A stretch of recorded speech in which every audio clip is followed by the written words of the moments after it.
ராஜேந்திரன் தஞ்சை மாவட்டத்தில் பிறந்து படிப்பை அங்கேயே முடித்துவிட்டு காவல்துறையில் எனது பரம்பரையில் முதல் ஆளாக சேர்ந்தவன் நான். 2/11/1979 ஆண்டு காவல் பயிற்சி அசோக் நகரில் ஜாயின் பண்ண போது சீபால் அவர்கள்தான் டிஐஜியாக இருந்தார். அது முதல் டிஜிபியாக இருக்கும் வரை அவரோடு பணி செய்த காலம் எனக்கு உண்மையில் பொற்காலம்தான். அதை என்னால் வாழ்நாள் முழுவதும் மறக்க முடியாது. எங்கள் பேட்சில் மொத்தம் 290 பேர். பயிற்சி முடிந்து எங்களுக்கு இண்டிபெண்டன்ட் சார்ஜ் 1980 டிஜிபி அவர்கள்தான் தான் கொடுத்த ட்ரைனிங் மாணவர்களை சென்னைக்கு அழைத்தார். 80 பேர் போல் நாங்கள் சென்னைக்கு வந்தோம். அவருக்கு என்ன நல்ல பேர் இருக்கும்னாலும் நாங்கள் அவ்வளோ பேரும் அவருக்கு உறுதுணையாக இருந்து வேலை செய்தோம். 1991 அம்மா அவர்கள் சிஎம்மாக பதவி ஏற்கிறாங்க. பதவி ஏற்றோன்னே முதலாக டிஜிபியை சீபால் சார் அவர்களை நியமித்தார்கள். சப் இன்ஸ்பெக்டராக அவரோட பணி செய்தேன். அவரோட செக்யூரிட்டி ஆஃபீஸர்னு சொல்லுவாங்க. அவரோட காரில் போவேன். அவர் எங்கே போனாலும் அந்த பின்னாடி இருப்பேன். அவருக்கு வேண்டிய லைசன்ஸ் என்னென்ன பண்ணுவேன். அங்கேருந்து எனக்கு ப்ரொமோஷன் கிடைச்சிது. நான் சீஃப் ஆஃபீஸ் கண்ட்ரோலில் வேலை பார்க்குறேன் சார் அப்படின்னு சொன்னோடனே சீஃப் ஆஃபீஸ் கண்ட்ரோலில் போஸ்டிங் போட்டாங்க. சீஃப் ஆஃபீஸ் கண்ட்ரோலில் எனக்கு நிறைய லேர்ன் பண்ணிக்கிட்டேன் எல்லா ஆஃபீஸரோடும். ஏன்னா எனக்கு போலீஸ் டிபார்ட்மெண்ட்டில் இதான் நான் ஃபேமிலியிலே ஃபஸ்ட்டு ஜாயின் பண்ணுறது எங்கள் ஃபேமிலி. ஸோ அவரோட நான் எவ்வளையோ கற்றுக்கிட்டேன். போலீஸ்னால் எப்படி இருக்கணும் இது இருக்குன்னு சொல்லிட்டு. அவரை மாதிரி ஒரு உத்தியோகம் ஃபோர்காஸ்ட் பண்ணுறது, இன்ஸ்ட்ரக்ஷன் கொடுக்கறது, அதெல்லாம் அவரை நம்பர் 1 ஆஃபீஸர். அதாவது என் வழி தனி வழின்னு சொல்லி ரஜினிகாந்த் சொல்கிற மாதிரி அவரோட வழி தனி. அந்த இது அதில் அவர் சக்ஸஸ் ஆனார்.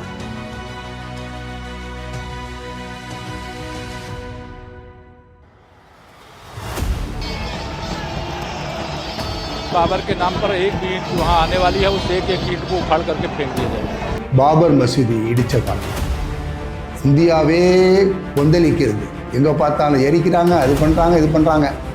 ஆனால் தமிழ்நாடு மட்டும்தான் பீஸ்ஃபுல்லாக இருந்தது. அது இவரோட ஓன் இண்டிவிஜுவல் இன்டெலிஜென்ஸ் தான். பாபர் மசூதி இடித்தையொட்டி முக்கிய பகுதிகள் மக்கள் கூட்டமின்றி வெறிச்சொடி காணப்படும் நிலையில் பலத்த போலீஸ் பாதுகாப்பு போடப்பட்டிருக்கிறது. ஒவ்வொரு டிஸ்ட்ரிக்ட் எஸ்பியும் கூப்பிட்டு பேசினார். ஒவ்வொரு டிஸ்ட்ரிக்ட்லேயும் ஒவ்வொரு காரை கொடுத்து அதில் முஸ்லீம் இருக்கணும், ஹிந்து இருக்கணும், மற்றவங்களும் 2-3 பேர் இருக்கலாம். எஸ்பெஷலி ஹிந்து அண்ட் முஸ்லீம். ஒவ்வொரு கோயிலாக போகணும், ஒவ்வொரு மசூதியாக போகணும்.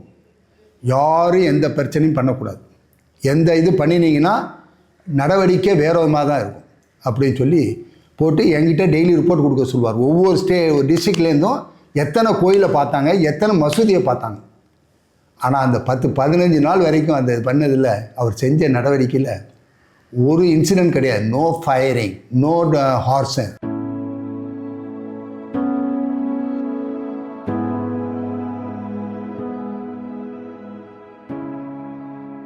அவரோட பர்சனலாக நான் இதெல்லாம் போகும்போது அவரோட மனிதாபித்தன்மையே ரொம்ப டிஜிபி அப்படின்னு இருக்கக்கூடாது. சாதாரணமாக அவர் ஒரு கல்யாணத்துக்கெலாம் அட்டன் பண்ணுவார். ஏன்னா பெரிய லெவலில் கோடீஸ்வரன் கல்யாணமும் அட்டன் பண்ணுவார், ஒரு புவர் பீப்புள் கல்யாணம் பண்ணுவார். ஆனால் அந்த கோடீஸ்வரன் கல்யாண வீட்டில் சாப்பிட்றாரோ இல்லையோ, இந்த புவர் பீப்புள் வீட்டு கல்யாணத்தில் சாப்பிடுவார். அந்த புவர் பீப்புள் உள்ள கல்யாணம் என்ன பண்ணால், ஐயா எங்கே நம்ம வீட்டில் சாப்பிட போகிறாரு அப்படின்னு சொல்லிவிடுவார். நான் முன்னாடியே என்னை டியூன் பண்ணிவிடுவார். ராஜேந்திரன் அங்கே போகிறதே அப்படின்னு சொல்லுவார், சாப்பாட்டுக்கு தான் போகிறான்னு. இதை மனசில் வச்சுட்டு இவர் எப்போதுமே டேரெக்டாக சொல்ல மாட்டேன், இன்டெரக்டாக சொல்லுவேன். அவன் கல்யாணத்தை போல பிளெஸிங்லாம் பண்ணிட்டு வெளியே வந்தோடனே சோடா இல்லாட்டி ஒரு கூல்ட்ரிங்க்ஸு கொண்டு வைப்பான். ஏன்னா இவர் தான் சாப்பிட மாட்டான்னு நினைப்பேன். ஏன்னா அவர் எங்கே நம்ம ஐயா நம்ம வீட்டில் எங்கே சாப்பிட போகிறாரு நம்ம இது நான் கூப்பிட்டு சொல்லுவேன் அவர்கிட்ட. இப்போ அவர் சாப்பிடலை, நைஸாக சாப்பிட கூப்பிடு அப்படிமே. உடனே கூப்பிடுவோம் சாப்பிட. சரின்னு சொல்லிட்டு போய் சாப்பிடுவோம். அவன் அந்த சாப்பிட்டோம். அந்த கல்யாண வீட்டு அந்த பொண்ணோட அப்பாவும் அம்மாவும் அவங்க அவ்வளோ இது ஐயா எங்கள் வீட்டில் சாப்பிட்டாரு, ஐயா எங்கள் வீட்டில் சாப்பிட்டாரு அப்படின்னு சொல்லிட்டு அந்த ஒரு பெருமையாக சொல்லக்கூடியது அது நான் உண்மையிலே இன்னும் எனக்கு மனசில் இருக்குது. அது இன்னும் எல்லாத்தையும் நான் சொல்லுவேன். நான் அவரோட சர்வீஸில் இருக்கும்போது அது எத்தனை மணிக்கு ஃபோன் அடித்தாலும் சரி 3ஆவது ரிங்கில் எடுத்துருவார். 3 ரிங்கு தான். 3 ரிங்க்கு மேலே அவர் எடுக்கலைங்கிறது வரைய வராது. அப்படி எதாவது போனாலும் ரெஸ்ட் ரூம் ஏதாவது போயிருக்கலாம். அந்த 3வது ரிங்கை எடுத்துகிட்டு ஸ்ரீபால் நிதானமாக பேசுவார். எதாக இருந்தாலும் இம்மிடியேட்டாக அட்டன் பண்ணி அதுக்குள்ளே இது என்ன பண்ணுவார். As a commissioner, as a DGP, இது வரைக்கும் யாரும் அவர் வந்து ஃபோனை ரீச் ஆக முடியல, ஃபோன் எடுக்க முடியல, அவர் எடுக்க மாட்டேங்கிறாரு அப்படிங்கிற எந்த இதுவும் ஒரு எனக்கு வந்து கமிட்மெண்ட் மாதிரி தெரியல. ஏன்னா அவரோட டிஜிபியாக இருந்தாலும் பணியாள் பண்ணேன், ஆஸ் ஏ கமிஷனராக இருக்கும்போது அவர் கீழே சர்வ் பண்ணேன், அவ்வளோதான். இவ்வளோ நானும் ஆஃபீஸர் பார்த்துருக்கேன், எல்லோரும் ஆல் ஆஃபீஸர்ஸ் ஆர் குட். இவரோட வே ஆஃப் இதே வந்து தனி இது, என் வழி தனி வழி மாதிரி அவருக்கு வந்து அந்த மாதிரி.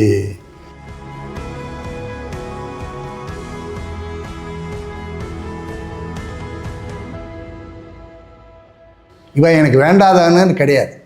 சப்போஸ் வேண்டாதவன்னு ஒருத்தர் நினச்சா கூட அவனுக்கு ஏதாவது ஒரு பிரச்சனை வரும்போது அதை வந்து மற்றவங்களை காட்டிலும் இவர் செய்வார்.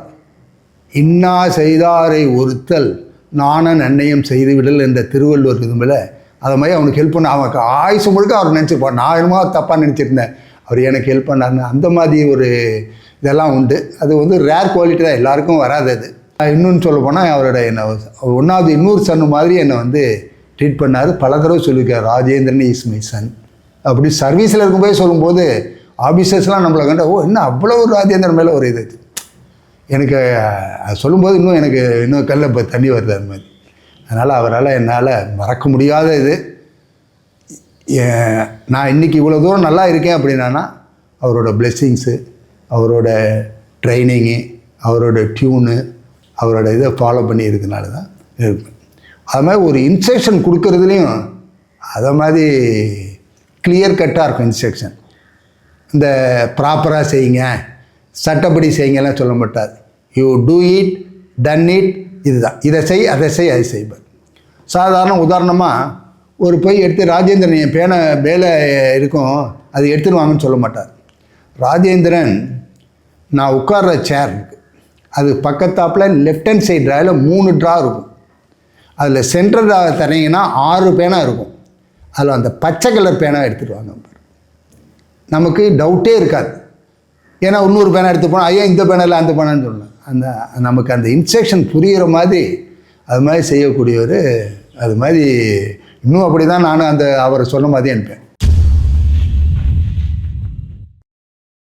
அடுத்தது இவர் சர்வீஸில் எங்கே எவ்வளோ பிரச்சனை இருந்தாலும் துப்பாக்கி சூடுன்னு ஒரு இல்லாத அவர் பீரியடு அவரோட ஹெட்டில் இருந்தது நம்பர் 1. மாநில அவரோட புத்தி கூர்மை தான் மெயின் சொல்லணும்.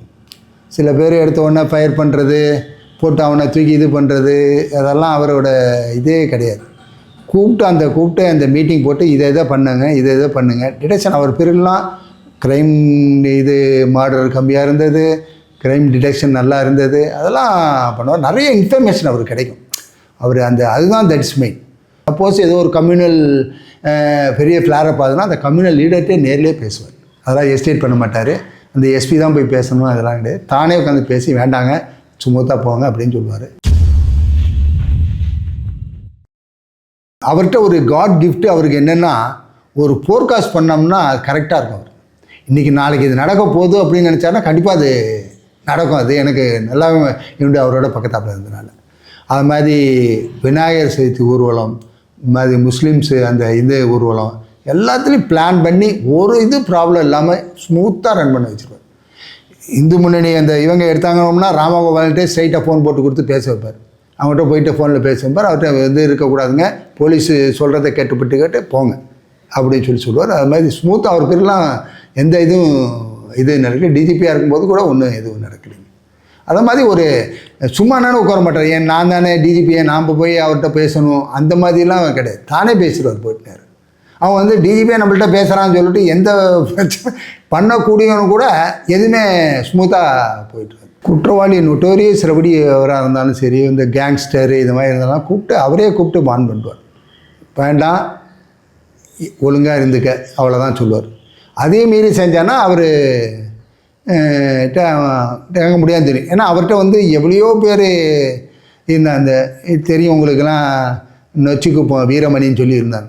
அவர் சொன்னால் அவருக்கு இதுக்கு மீற மாட்டான். எனக்கு தெரியும் அவர் கூட வீரமணி வந்து கபடி நடத்துகிறாப்புல. இவரை தலைமை தாங்க கூப்பிட்டான். இவர் வந்து ப்ரைஸ் டிஸ்ட்ரிபியூஷன், நான் வரக்கூடாதுப்பா, நல்லா இருக்காது, நீ வேறு யாராவது வச்சு பண்ணிக்க, நான் வந்தால் நல்லா இருக்காது, வேறு மாதிரி பேசிடுவாங்க அப்படின்னு சொல்லிட்டு அவனையும் இதுவாக சொல்லி அனுப்பிச்சார். அது மாதிரி ஒரு ரவுடி பயிலங்கிறது அவனை திருத்துறதுக்கு தான் பார்ப்பாரே தவிர ஒரு குறை சொல்லக்கூடிய அளவுக்கு யாருமே இல்லை. ஈவன் அவர் பீரியடில் இருக்கும்போதெல்லாம் ஸ்ரீலங்கன் ப்ராப்ளம் ஹெவியாக இருந்தது. Sri Lankan problem, LTTE, TELO, ENDLF, இந்த மாதிரி ஒவ்வொரு குரூப்லேயும் வந்து இவர்கிட்ட பேசுவோம். அதை மாதிரி ஒரு ஹோல்டு வச்சுருந்தார். கிட்டுவலை கிருஷ்ணமூர்த்தின்னு சொல்லி எல்டிடி, அவன் இவர்கிட்ட பேசுவாங்க. அது மாதிரி டெலோ, இன்னும் 3 பேர், நிறைய பேர் இருந்தாங்க, நல்ல பேர் ஞாபகம் வரல. நான் இல்லைன்னா அவங்கெல்லாம் வந்து எதாக இருந்தாலும் ப்ராப்ளத்தை வந்து சொல்லுவார். அதுக்கு தகுந்தாப்பில் இவர் வந்து அந்த ஸ்ரீலங்கன் ப்ராப்ளத்தை ஓரளவு நல்லா இது வந்து கண்ட்ரோலாக இது வச்சுருந்தது. அவர் பீரியடில் வந்து நல்லா இருந்தது.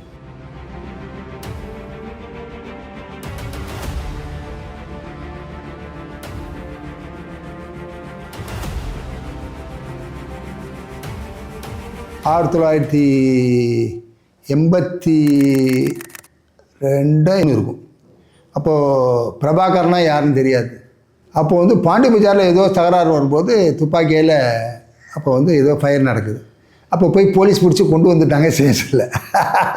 அப்போ இவன் அவளுக்கு வந்து எத்தனையோ லட்சம் ரூபா இப்போ அவளை பிடிச்சி கொடுத்தாருன்னு சொல்லிட்டு அனௌன்ஸ்லாம் இருந்தது. பிடிச்சி கொண்டு வந்தால் தெரியுது பிரபாகரன் சொல்லிட்டு. அப்புறம் வந்து அதை வந்து அரெஸ்ட் பண்ணி இதை பண்ணி ரிமாண்ட் பண்ணி அப்புறம் திருப்பி அங்கேயே கொண்டு, அது சொல்ல முடியாது. ஏன்னா டிஜிபியோட சில பவர் தான் அவங்களால இருக்கும். ஏன்னா because it's international issue, it's other state. அது அவங்க எப்படி முடிவு பண்ணாங்களோ அது. அந்த பிரிலையும் ஸ்ரீலங்கன் இஷ்யூலேயும் நிறைய இன்வால்வ் ஆகி நல்லா தான் பண்ணியிருக்காரு அவர். அதில் வந்து இது ஒன்றும் வெறும் சொல்ல முடியாது. ஏன்னா நான் ஸ்ரீலங்கன் சப்ஜெக்ட் ஃபுல்லாக பார்த்தோம். நான் இன்டெலிஜென்ஸில் இருக்கும்போது ஸ்ரீலங்கா எல்லா லீடரும் எனக்கு நல்லா தெரியும் ஸ்ரீலங்கன்.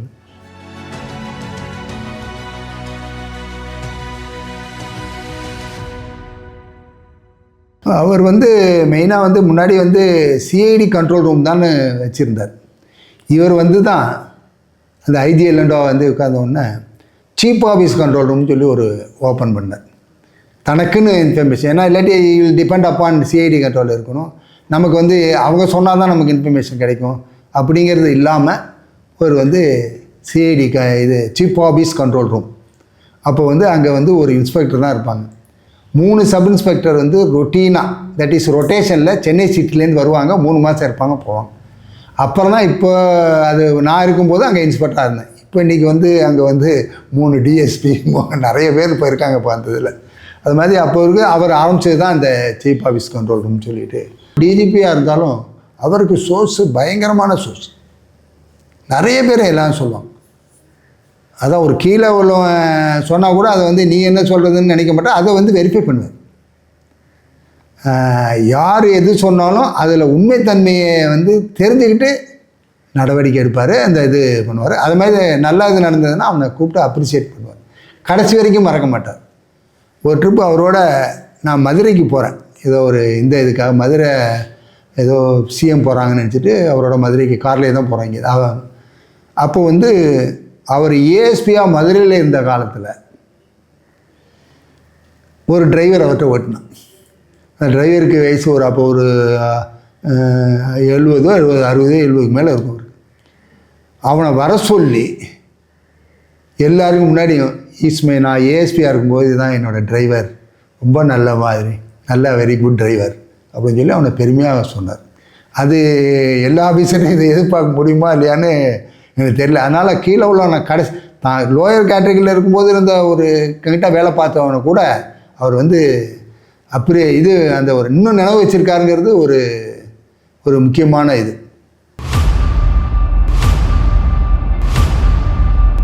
சார் வந்து டிஜிபியாக இருக்கும்போது 1991லேருந்து 95 வரைக்கும் இருந்தார், 3 வருஷம். அப்போது வந்து எலெக்ஷன் கமிஷன் ஆஃபீஸரு சென்னைக்கு வர்றார். ஃபுல்லாக அப்போ வந்து அவருக்கு எகென்ஸ்டாக வந்து ரோட்டில் எல்லாம் நிற்கிறாங்க. அவரால் எங்கேயும் போக முடியல, என்ன பைலட்டும் பண்ண முடியல. he was detained in the airport. அப்போ உள்ள டிஐஜி சார் அவர் எலெக்ஷன் கமிஷனர் கேட்குறாங்க, சார் பேக் சைடாக போயிடலாம், அங்கெல்லாம் ஃபுல்லாக இருக்குன்னு. அவர் is a bold officer, election commission. No, I don't want to go back side. I want to go in this route. If you want, I will come. Otherwise, I won't go back side. Otherwise, call your DGP. அப்படின்னு சொன்னோடனே அவர் DIG பேர்லாம் சொல்ல வரும்போது வேண்டாம், அந்த DIG உடனே டிஜிபிட்ட பேசுகிறாரு. அப்படியா, சரி, ஐ வில் கம் டு ஏர்போர்ட்லாம் ராஜேந்திரன் இந்த ரூட்டில் போனால் போக முடியாது, வேறு எந்த ரூட்டில் போகலாம் சார், விருகம்பாக்கம் வழியாக போயிட்டு அந்த சில போயிட்டு போயிடலாம் ஏர்போர்ட்னு. சரி, கூப்பிட்டு போயிட்டேன். அங்கே போய் அவர்கிட்ட பேசினோடனே உள்ளே போகிறார். சார் என்னென்னு, sir I don't want go in the election commission சொல்கிறாரு, I don't want go in the rear side, I will go only in the right route. அவருக்கு தாஜில் ரூம் போட்டிருக்கு, அதுதான் போவேன். அப்போது ஒரு பெரிய டென்ஷனான க்ரௌடு எல்லாம் இருக்குது. அவர் எதுக்கு சீஃப் எலெக்ஷன் கமிஷனில் ஏதாவது ஒன்று ஆகி போச்சுன்னா டிஜிபி இஸ் ரெஸ்பான்சிபிள். அவ்வளோ ஸ்லாண்டாரே சரியில்லைன்றோன்னா ஒரு எலெக்ஷன் கமிஷனருக்கு இல்லைன்னா அப்புறம் என்ன இருக்குங்க. அப்போ இவரே போகிறாரு, அவரோட உட்காந்து பேசுகிறாரு. Nothing to worry sir, I will pilot you sir, you will come in the same road சொன்னோன்னா ஓகேன்ட்டார். அவர் பைலட் பண்ணார், நான் முன்னாடி உட்காந்துருந்தேன், அவர் பின்னாடி உட்காந்துருக்காரு, பக்கத்தாப்பில் கமிஷனர் உட்காந்துருக்காரு. பைலட் பண்ணி கொண்டு போய் அவர் தாஜில் விட்டோம். இவர் அந்த அப்ரோச் அவர் போகலன்னா இதில் அவரை டீடைன் பண்ணிட்டாங்க ஏர்போர்ட்லேயே 4 years 4 hours 5 ஹவர்ஸ்னு சொல்லி அசிங்கம் போட்டுருவாங்க. அந்த அளவுக்கு அந்த எலெக்ஷன் கமிஷனரோடு அவர் நல்ல அந்த இது இருந்திருக்கு. ஏன்னா அவர் ஏஎஸ்பியாக மதுரையில் இருக்கும்போது அவர் மதுரை கலெக்டர். அதனால் இவரை பற்றி தெரிஞ்சிருந்ததுனால இவர் சொன்னதை அப்படியே எடுத்துகிட்டு போனார். அது ஒரு பெரிய இது. அப்போ உள்ள ஆளுங்கட்சி அவரை எலெக்ஷன் கமிஷன் மேலே ஒரு இது இல்லாமல் அவர் உள்ளே வரக்கூடாது, அவர் மேலே ஒரு அதிகத்துக்கு மேலே முட்டை அடிச்சிருவாங்க, இதை அடிச்சிருவாங்க அப்படின்னு சொல்லிட்டு சுற்றி ஏர்போர்ட்டில் அப்புறம் மீனம்பாக்கம் டு கிண்டி வரைக்கும் ஃபுல்லி க்ரௌடு ரோட்லேயே உட்காந்து அவர் உள்ளே இங்கே வரக்கூடாது அப்படின்னு சொல்லிட்டு கோ பேக் தான் அந்த மாதிரி சொல்லிட்டு இருந்தாங்க. அப்புறம் இவர் போய் தான் இருந்து தானே பைலட் பண்ணார், வேறு யாரும் பண்ணல. பைலட்டு அவரே நானே பண்ணுறேன், you please I will pilot you sir, please come sir அவரே கூப்பிட்டு. ஸோ அவர் மேலே அவர் நம்பிக்கை வச்சுருக்காருன்னா அவர் ஏஎஸ்பியாக இருக்கும்போது அவர் கலெக்டர், இப்போ கலெக்டராக இருக்கும்போது அவருக்கு சரி ஓகே அது ஒரு பெரிய இஷ்யூ, அது பயங்கரமாக சால்வ் பண்ணார். அவர் இஷ்யூ வந்துருச்சுன்னு பயப்பட மாட்டார், அது மாதிரி ஒரு பதஷ்டம் போட மாட்டார். அதுக்கு what is the next alternative, என்ன பண்ணலாம் அப்படியே திங்க் பண்ணுவார், டபுள் மைண்டு மாதிரி. அது மாதிரி அவருக்கு என்னை பொறுத்த வரைக்கும் அவர் என்ன கம்ப்யூட்டர் நாலேஜ் தான் சொல்லுவார், கம்ப்யூட்டர் மாதிரி. அது அவர் அப்போல்லாம் செல்ஃபோன் கிடையாது. இப்போ ஏதாவது ஒரு ஃபோன் நம்பர்னால் அப்படியே நெட்ரு பண்ண மாதிரி சொல்லுவார். என் வீட்டு ஃபோன் நம்பரு நெட்ரு பண்ண மாதிரி வச்சுப்பார், அவரே பண்ணுவார், ஃபோன் பண்ணுவார். இந்த டைரியில் எழுதி வைக்கிறது அந்த மாதிரி இதே கிடையாது, அப்படி ஒரு மெமரி பவர். சுப்பிரமணிய சுவாமி அவர் ஏதோ ஒரு இதுலேருந்து அப்போ Subramanian Swamy is giving lot of trouble to the present government that come. So he wants government wants to take some action against so and so also. So they registered a case under SC/ST Act. Arrest பண்ணுங்கிறாங்க. அது செய்யலைன்னா கூடாதுன்னு செய்யக்கூடாதுன்னு இல்லை, இது செஞ்சோம்னா பின்னாடி இன்னும் கவர்மெண்ட்டுக்கு இன்னொரு பெரிய ப்ராப்ளம் வரும். அவன் குட் ஃபைத்துக்கு தான் அவர் பண்ணலை. அதை அப்போ இதை செஞ்சதுனால அவருக்கு சரி நம்ம இது செய்யலன்னா ட்ரான்ஸ்ஃபர்னா அவரும் வித் சந்தோஷமாக தான் ஏற்றிட்டு போலீஸ் ட்ரைனிங் இது பண்ணார். அவரை பொறுத்த வரைக்கும் சென்ட்ரல்லையும் ஒரு இது வச்சுருப்பார், நல்ல லைசன்ஸ் வச்சுருப்பார் சென்ட்ரல்லையும். எதுன்னு அதனால் ஒரு பேலன்ஸ்டாக ஒரு கவர்மெண்ட்டை ரன் பண்ணிக்கு போகிறதுக்கு ப்ராப்ளமேட்டிக் இல்லாமல் ஒரு இதை கொண்டு போகிறதுக்கு அவர் ஈஸ் ஏ கெப்பாசிட்டி அவருக்கு உண்டு, அது உண்டு. அவர் பீரியடில் நிறைய பாபர் மசீதி இது கும்முடிப்பூண்டில் ஒரு எம்எல்ஏ மர்டர் பண்ணாங்க, இதை ஷூட் பண்ணிவிட்டு இதெல்லாம் போனாங்க. பகலவா கொல்லோஸ்லாம் இருந்தது. அப்போ ஜாங்கீர் பீரியடில் இருந்தால் ஜாங்கீர் சார் தான் போய் அதெல்லாம் போய் அரெஸ்ட் பண்ணிட்டு வந்தார். எல்லாம் அவர் எல்லாத்தையும் பண்ணி கண்டுபிடிச்சி விடாமல் டிடெக்ட் பண்ணி ஒரு இது பண்ணவர் அவர். அதனால் அவர் பீரியடு இது பெரிய பொற்காலம் தான் போலீஸ்.